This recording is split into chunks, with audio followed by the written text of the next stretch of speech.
The Velkari inspection team had traveled 12 light-years to observe humanity's first interstellar nursery facility.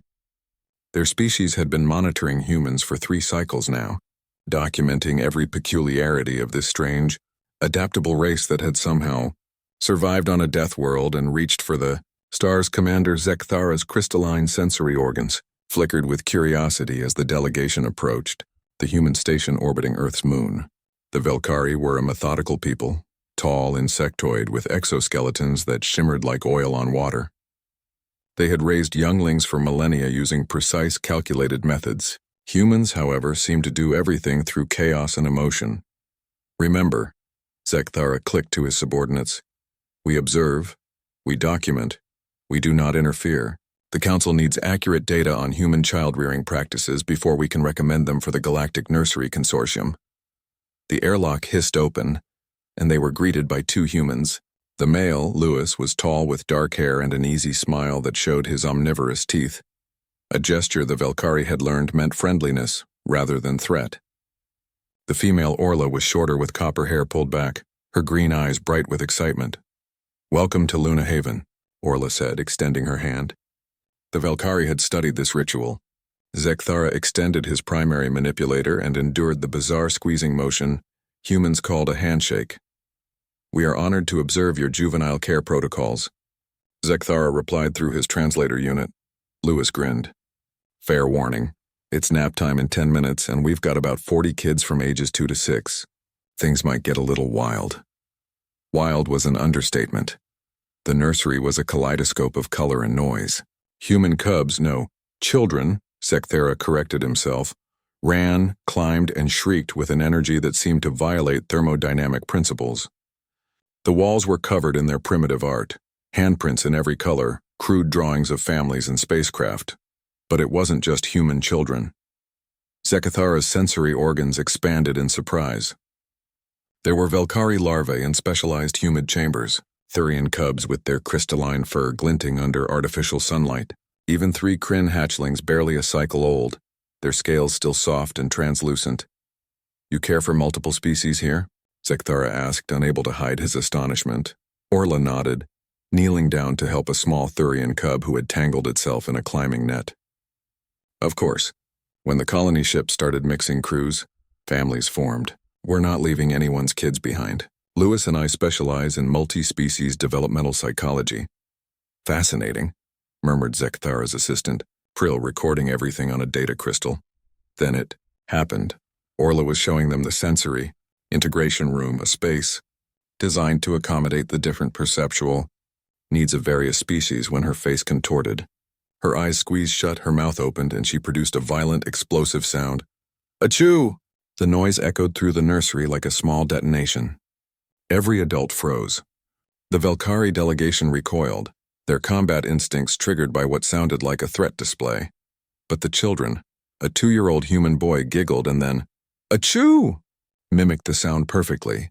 Then a Velkari larva, barely verbal, vibrated its thorax to produce a clicking, "Ah-chee." A Thurian cub yipped, "Choo-choo." Within seconds, every single child in the nursery was making the sound. 40 younglings from 6 different species, all imitating Orla's sneeze with varying degrees of accuracy and hilarity. "Achoo, achoo, achoo." The nursery erupted into chaos. Children bounced, laughed, and sneezed at each other. A Kryn hatchling toppled over from the force of its attempted sneeze, then rolled on its back, chirping with delight. Lewis burst out laughing, grabbing a tissue box. "Allergies, Orla?" "Dust from the ventilation system," she said sheepishly, wiping her nose. "Sorry about that." But Zekthara wasn't listening. He was watching the children with growing wonder. His species raised their young in isolation until they reached intellectual maturity. The Thurians kept cubs in age-segregated pods. The Kryn used automated care facilities. Yet here, younglings from across known space were learning from each other, and from humans. Not just learning language or motor skills, but something deeper. They were learning to connect, to play, to find joy in shared experience. "Why did they imitate her?" Prill asked, genuinely confused. "Among our people, juveniles do not mimic biological functions without purpose." Lewis crouched beside a small human girl who was still giggling and fake sneezing at a Velkari larva. The larva was clicking back, its whole body vibrating with what their species used to express happiness. Because that's what children do, Lewis explained softly. They watch, they copy, they connect. Orla sneezed, something vulnerable, something human, and they responded. It's not about the sneeze itself. It's about being part of the group. Zekthara watched as Orla rejoined the children sitting cross-legged on the floor. Immediately, younglings from every species clustered around her. A human toddler climbed into her lap. A Thurian cub pressed against her side. Even the Velkari larvae oriented toward her, their sensory organs tracking her movements. Story time, Orla announced, and the children settled. A minor miracle of coordination across species that should have been impossible. She began reading from a picture book, her voice gentle and rhythmic. The children listened, entranced. When she made character voices, they giggled. When she paused for dramatic effect, they leaned in. And when she sneezed again because the dust really was terrible, every single cub sneezed back, then dissolved into laughter. That evening, as the Velkari delegation prepared to depart, Zekthara filed his report with a trembling manipulator.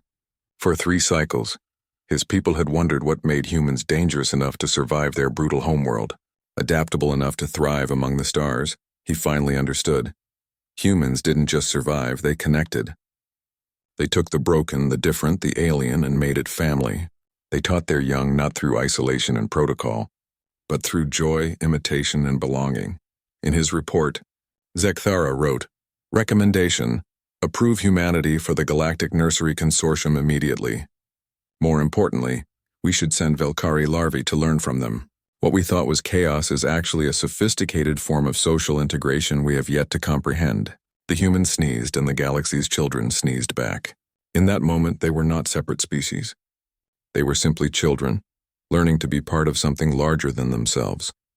Perhaps that is humanity's greatest gift, not their technology or their tenacity, but their ability to make a family from strangers, to find connection in the smallest, silliest moments. The galaxy needs more sneezes. The galaxy needs more humans.